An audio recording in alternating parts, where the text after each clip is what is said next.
Hello my dear students, welcome back to another session of computer application class. So in the previous class we were discussed about the decision making or control statements in the programming language or Java programming language, and before the examination these all the parts we have finished, and I hope you understood about the decision making or conditional options what we have learned in the previous classes. So different selection groups we have seen, and with examples I have seen, we have seen, and the speciality of the conditional statements, at a time when we are writing the program, at a time we are able to give only one condition, or by using the AND statement or AND operator or operator, single if statement can afford more than one conditions at a time. The speciality of the conditional statement or this decision making statement, only once it will be working. Once the condition will be get evaluated, if it is true, the number of true sections will be working at once. Okay, if it is false, it will comes to the else part or false section. The relevant statement which we have given to the programming, it will be executing and generating the output. So that is actually a drawback for the programming section. Okay, some kind of programs we need to work or we need to generate the output number of times. That means randomly it should be generate the output. So that is by using the decision making or by using the conditional statement, we are unable to give the random working. Okay, so they wanted to find the solution for this problem. They have introduced another programming concept is known as a looping concept, or it is also called as iteration statement. Iteration statement or looping concept. So looping means what? Number of times randomly, or it will be rotating. For example, the best example for the iteration statement or looping concept will be everybody's house is having the fan. The ceiling fan will be then. How the ceiling fan will be working? Or table fan or fan, the fan concept. The concept of fan, the working concept of the fan, how it will be working. So when you switch on or press the switch, it will be get on. After switch on, what will happen? The current pass through the wire. That means their gate concept will be there. That is digital electronics concept. In the physics and all, you may study the connectivity of the power. How the power will be transferring one place to another place. There is a bridge will be just like a gate. Okay. When you press on the switch, the gate will be open. Gate will be closed. When you close the gate, the current will be passed through the straight line and it will be reached to the relevant device or relevant electronic device which we need to work. So that is a fan. So after reaching the power to the fan will be started to rotate. How much time it will be rotate? Until you press switch off or until the power will goes. So in this example, what we are able to understand, that means we are pressing the switch, that will be get on. While switch on the switch, the power will be transferred, the fan will be started to rotate until you should switch off the electrical switch or until the power will be goes. That is the best example for the looping concept or iteration statement. So instead of switch concept, here we are providing certain condition. The condition will be get evaluated. So after evaluating, they will check whether the condition will be true or false. If it is true, what will happen? It will be come inside the looping section just like a if statement or switch statement. What statement inside what are the executable statement we have given, that will be execute number of times until the given condition will be get false. Up to that it will be randomly working. So how much time you wanted to rotate the or print the particular statement or execute the particular statement, that the user will be deciding. Okay, so this concept is known as a looping concept or iteration concept. Okay, so we can go in depth about the decision making and looping concept, or it is also called as iteration statement in the Java programming language. Okay, so this is the basic concept of iteration. Continuously it will be working until there is a false option. Up to that it will be working. Okay, then we can go for the types of iteration statement, and each type of iteration statement or looping statement, how it will be working, what is the important role in the programming language, that and all. And the important role of the programming language will be the looping concept is very much important than the if statement. If statement we are using only the conditional making, but while loop, or sorry, looping concept we are using both condition decision making and also continuously it will be working. Okay, continuously it will be executing one particular statement, number of times it will be executing. For that purpose also looping structure we are using. Okay, so we can come back to the iteration statement. In the programming language there are three major classifications. That means the three type of iteration statements are there, or looping statements will be there. So that is called while loop. The first loop name will be while loop. The second loop name is known as a do while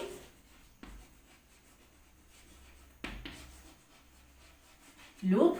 The third looping concept is known as a for loop. So these are the three loops we are using in the Java programming, and this is only three, but each loop is having their own nested version will be there. While loop, nested while loop, do while loop, nested while loop, for loop, and nested for loop. So like that each loop is having their own subdivision will be there. So based on the nature of the program, that will be changed. Sometimes the two loops we need to use together for getting the proper output, so that the two times while loop we are using it together. That means at the same time we are using two loops at once. So that is called as a nested loop. So like that do while loop we need to use two times at once. Like for loop also we need to use it.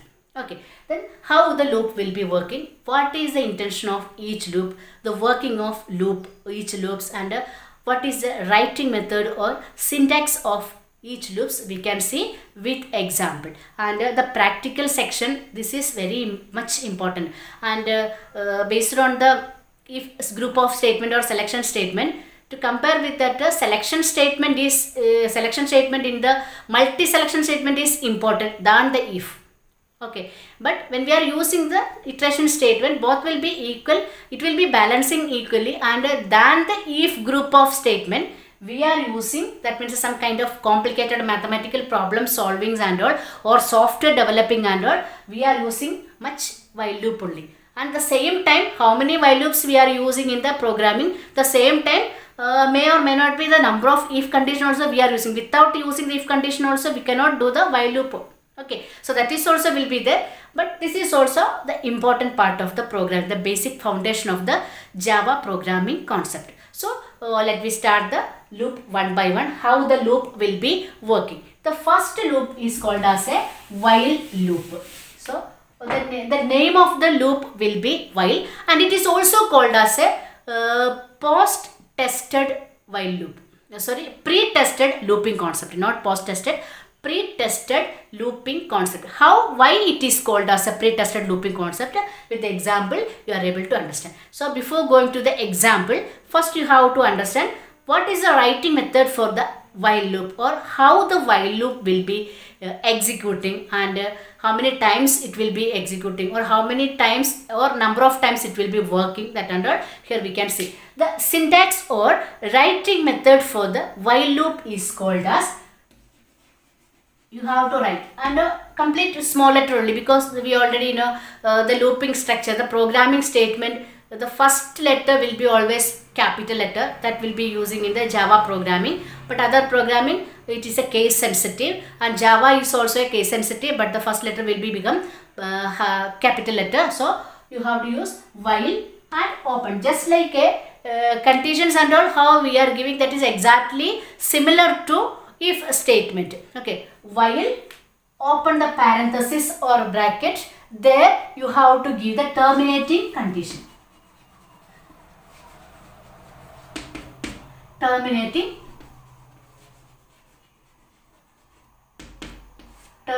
condition.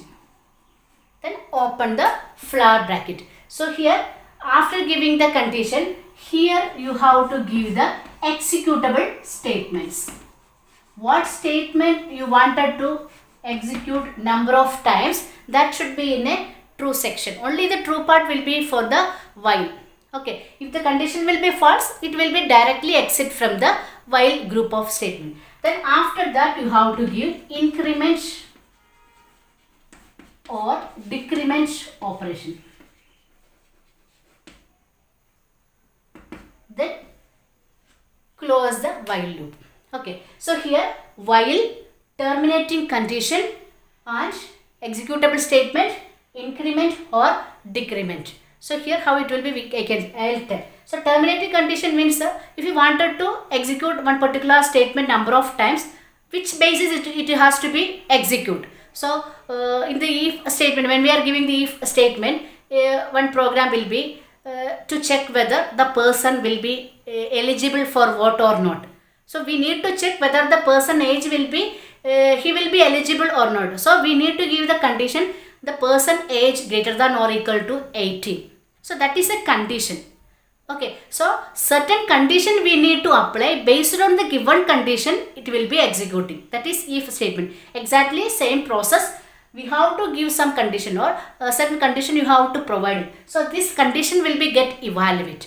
After evaluating, they will find out whether the condition will be true or false. If the condition will be true, the program controller will be come inside the while loop. What are the number of statements they have given, that will be execute randomly. And how it will be working randomly. So this is the important part of the looping structure, that is called as increment or decrement operation. So what is the use to provide the increment or decrement operator? Because when we are standing in a queue, okay, so when we are, so queue means for what, we need to buy a ticket. In a railway station, we need to buy a ticket, railway ticket. We are in a queue. Okay, the first person, he bought a ticket, and if he will be staying there only, who is standing behind him, he was unable to buy a ticket. He has to come outside first. Then we have to move friend. Move friend means if the person will be come out only, we are able to move friend. Okay, so that is the process. We need to suggest the person just go out. Otherwise, I am unable to move or move forward. Okay, so that means if you wanted to move it, you have to tell them to move forward. Okay, so that means if you are not tell to the person, he will be staying that there only, or we are unable to move. Or if you wanted to go somewhere else, somebody will be standing in front of you. He is not providing the way to move you forward. If you not tell anything to the person, he will be staying there only. You have to tell him, just give the way, I wanted to move forward. If you tell only, if you tell only, the person will be moving aside. Then only we can move to forward. So like that only, once the program will be or condition will be get evaluated, the statement will be get executed once. Okay. The second time, the same statement, if you wanted to execute, you have to tell the program compiler to move forward. So that is directly not possible.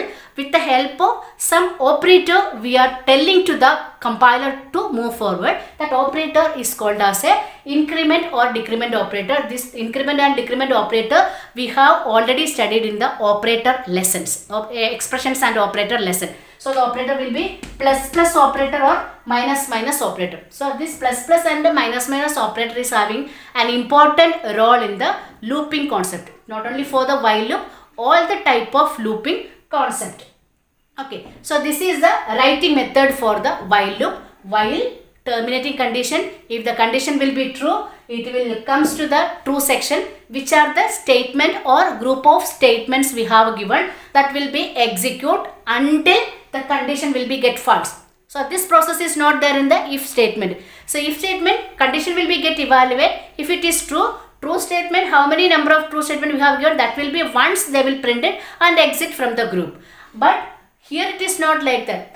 Once it will be print and they will tell to move forward. Again they will go and check the condition. If the condition will be true, again it will be get evaluate, come inside, the statement will be again executing, then again it will be increment or decrement. So that is based on the program. The same process randomly it will be working until which condition we have given to the while loop, that will be get false. Up to that it will be working. Once the condition will be get false, the program will be exit from the while group of statement, and which is the next statement we have given for the program, that will be execute and the program will be get stopped. So this is the working of while loop and writing method or syntax. And one more example I will explain. Then with the example you will be little bit easily you can understand how the while loop will be working. So the example will be, it's a very simple question. We already know 1 to 10 natural numbers. So here in the normal case I wanted to display at a time 1 to 10 number. So once if you press enter key after compilation, when you are going to run the program, after suggesting the run, in the output I wanted to see 1 to 10 number or 1 to 100 number together or 1 to 1000 number or 1 lakh numbers together. Okay, so in the normal programming concept without using the while loop also we are able to write. How it is possible? So maximum 10 numbers we can print. That means in the program 10 times system.out.println, that output command 10 times you have to type it and you have to print 1, 2, 3, 4, 5 up to the n times. Okay, if it is 10 times we are able to, or 20 times or we are able to copy paste, we can do it. So if you wanted to print 1 lakh number, how it is possible? It's possible, but it is a time consuming process. So without using number of statements, that more than one statement, without using that we are able to print number of values, infinite values. Okay, so how it is possible? So here I am using up to 10 numbers. So only few numbers I am going to print, or up to 5 numbers. How it is printed? By using a single statement. Okay, so instead of using 5 system.out.println command, instead of that single output command, I can able to print 5 numbers without using number of times. Okay, how it will be? We can. So the example you just observe it.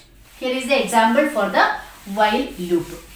Okay, and one more thing, whenever we are going to use the looping concept in the entire programming or Java programming, looping statement is having their own particular variable. That means that variable we are using only for the looping work. Okay, how the loop will be executing or how the loop will be increasing or how randomly working, for that looping purpose only we are using one particular variable, that is a special variable for only for the looping. Okay, so here I am going to write only the body of the program, body of the while loop section, not I am going to write entire Java programming. Okay, so here how the while loop will be working we can see. So here before starting the while loop, which variable you wanted to use as a looping variable, that you can decide. So here I am using n, integer n.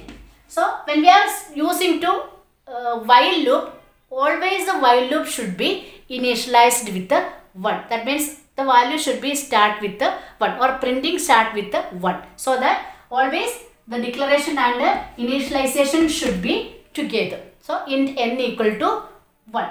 Okay, so by using this, only by using the single variable, I can print 1 to 10 numbers or 1 to 5 numbers or 1 to 20 numbers or 1 to 100 numbers or 1 to n numbers. So how it is possible we can see. So here I am using using only 5 numbers. How the 5 numbers will be, and if it is a 5 or 20 or 10 or 100 or that is doesn't matter, we can change the value, but the programming code will be entirely similar for all the section. Okay, so here after giving the declaration of variable, you have to use while n. The value of n you have to check it.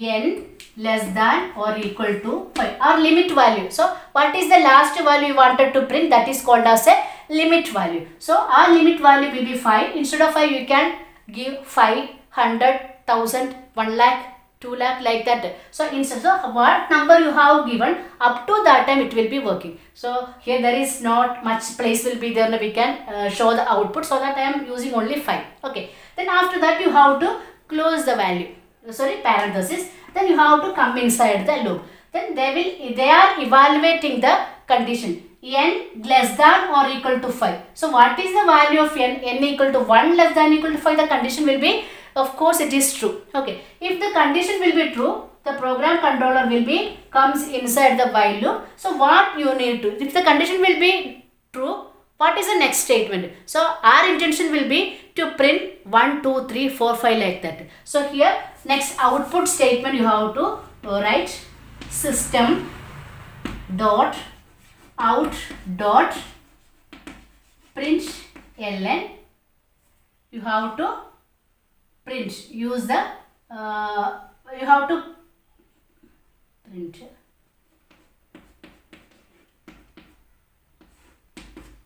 Okay, so that you have to use it. Output command, that means the value of n should be print. Okay, then the next we have to, if the n value will be n less than or equal to 5, the condition will be false. The present value of n will be printing. And next you have to tell the compiler to move forward. Up to 5 times it should be work.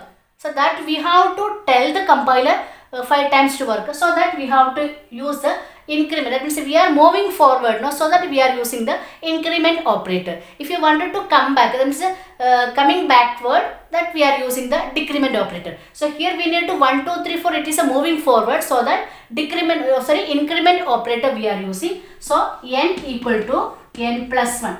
N equal to n plus 1 or n plus any variable, any option we can use it. Okay, then close it. Only this much. If you use this statement, we can print the value without taking much effort, without the time consuming. We can print number of values, or it will be printing number of values at once. Okay, then how the while loop will be working, we can see. So here is the output I am going to explain. So here I just give the value n 2 times. Okay, the first value of n will be 1. Okay, the next we are come inside the loop n less than equal to 5. N less than equal to 5, the condition will be true. Here we have to check 1 less than equal to 5. If the condition will be true. If the condition will be true, here they will come inside the loop, which is the statement we have given, one printing statement. The present value of n will be printing. What is the present value of n? The present value of n equal to 1. Present value of n will be 1. It should be print. Okay. So the next n equal to n plus 1. That means present value of n equal to 1. 1 equal to 1 plus 1 will be printing. So that the n value will be changed n equal to 2. Okay. So here n equal to 2 we will get it. After increasing the n value, the compiler will be go back to the while loop condition part. Okay. The next again n value first 1 we have checked, and after increasing n value will become 2. Then n equal to 2 will come. 2 less than 5. 2 less than 5, the condition will be true. It will be come inside. The present value of n will be 2. The 2 will be printing. Okay. Again n value will be increasing. N equal to n plus 1. That means 2 equal to 2 plus 1. So that it will become 3. N value will become n equal to 3. If the n value will be 3, again they will go back to the while loop, and n 3 less than or equal to 5. If the condition will be true, it will comes to the printing section. The present value of n will be printing. Okay. So the next will be again it will be increase. N equal to n plus 1. That means 3 equal to 3 plus 1. We will get 4. That means n value will become 4. N equal to 4. After increasing the value of n, again they will go back to the while loop. They will check 4 less than equal to 5. 4 less than or equal to 5, that is also true value. It will come inside the printing section, and the present value of n will be printing. Okay. Then again after printing that, again they will increase the value. 4 equal to 4 plus 1, we will get 5. The value of n will become 5. Again they will check it. N value will be 5. 5 less than equal to 5. That is also true, because equal to will be there, no? So that this is also true. They will come inside, and the present value of n will be printing. Okay. 1 to 5 we have printed. Again after that, one more time the n value will be increased. that means n equal to n plus 1, 5 equal to 5 plus 1, the value of n will become 6. After increasing the value of n, again they will go back to the while section. They will change the n value 6 less than equal to 5. They will check the condition once more. Okay. And while checking, the compiler will realize the given condition will be false. If the condition will be false, they will again come back to the last section and exit from the loop, and the program will be get stopped, and while before stopping we will get the output. So this is the working of while loop concept in the looping structure. So actually all the looping procedure and explanation will be similar, but the way of presentation and the way of writing procedure and declaration of variables and how it will be evaluating that method and little difference, but almost all the looping concept output and the common procedure, writing procedure and how it will be executing method, this all will be similar to all the loop, but the way of writing, the name of the loop and how it will be presenting, that procedure writing, this all will be different. That's why it is called as a different types of loops. So students, this is most important for the practical examinations and also the practical. So the next January we are going to start the practical. Now there we can go for actually this program, this concept, we need the system to explain. Okay, so orally if I explain how much you are able to reach, I don't know, but if the system will be there, you are able to understand how the each statement will be executing. After executing, what is the relevant output, that and all clearly we can get it in the system. So when we are going to start the practical, no, by the time you will be understand little more easily how the loop will be working or how the control statement will be working. You can understand much more easily. Okay students, I hope you understood today's class. Then this is the last class, and after that maybe the regular classes will be comments. We can expect like that, and this class also you just watch it clearly, and when we come back to the school we can do the practical. So students, thank you, take care, have a nice day.